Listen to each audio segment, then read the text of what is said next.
Alright, here we got a 2012 Jeep Grand Cherokee standard key. We're doing a standalone remote start. I'm using an ADS ALCA along with a CH4 kit.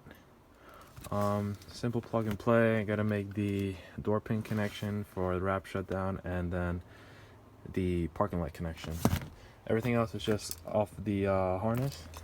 So I'm gonna just start with the disassembly. Alright, so we got this piece out. I recommend you take this side piece out, then you take this one out, then you're gonna have 4 screws along the bottom, one here, here, there, and there.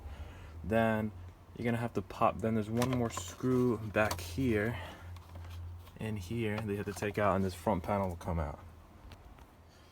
Alright, so I just finished plugging in the unit. Let me see if I could show you the picture.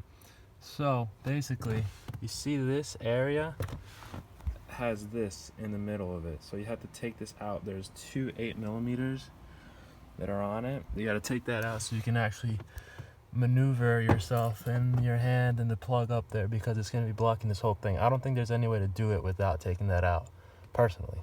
So that's that. Alright, so I just finished the parking light connection. That's the white with the light green first pin on the parking light connector. Then we have this purple wire right here in the driver's kick door harness. That's the door pin right there.